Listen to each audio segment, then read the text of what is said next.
Tema 1. Los usos del se. Características del pronombre crítico se. Es una palabra sin acentuación.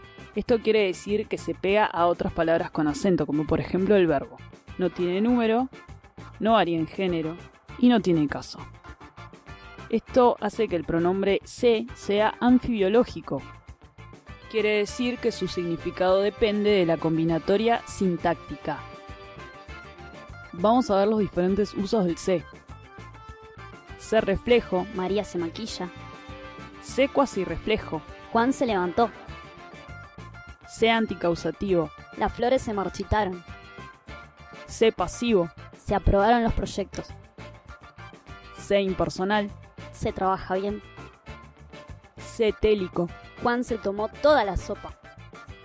se espurio, María se lo contará a ella. se reflejo. Empecemos por el contraste entre la oración Juan la peina a María y Juan se peina.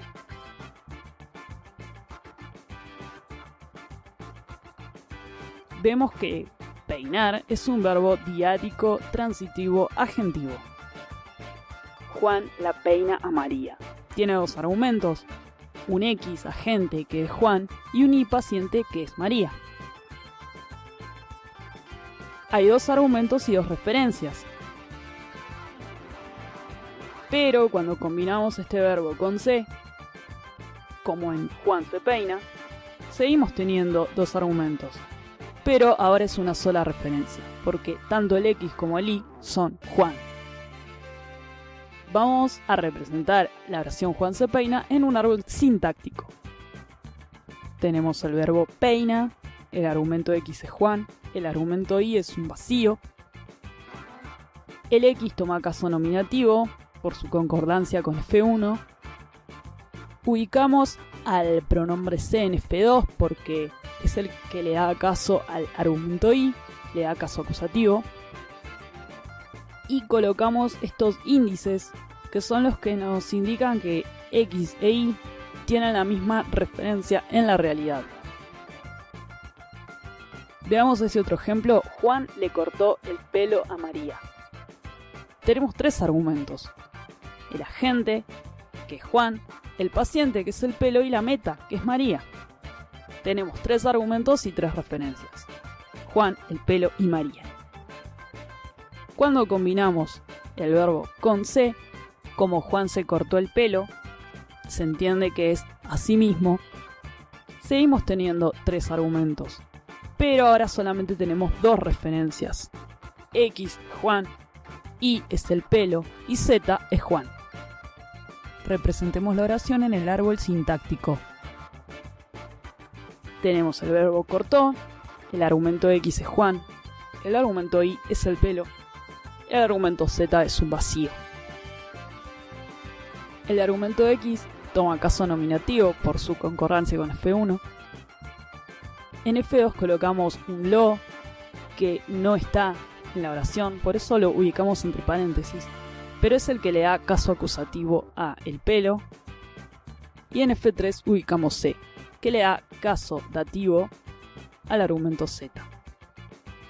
Y por supuesto, no nos olvidamos nunca de colocar los índices que quieren decir que hay dos argumentos que hacen referencia a un mismo individuo de la realidad.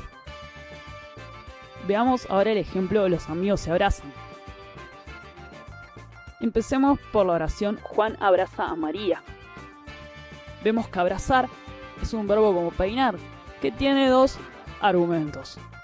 Uno con rol de agente y otro con rol de tema. En este caso, el X es Juan y el Y es María.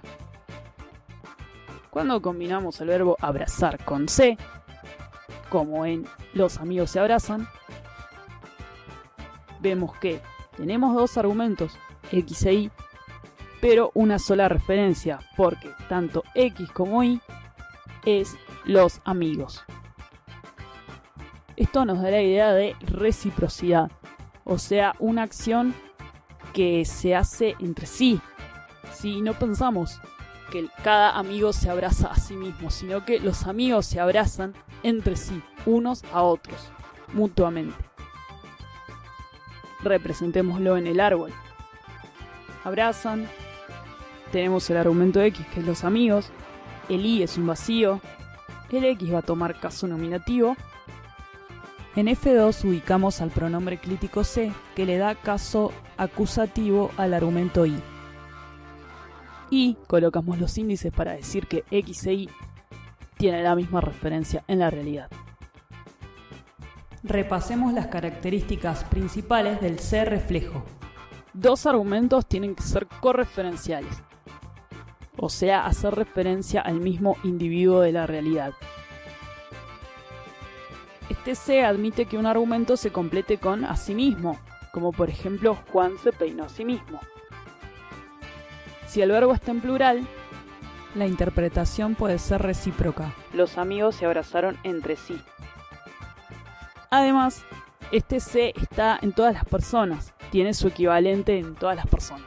Yo me peino, vos te peinás, él se peina.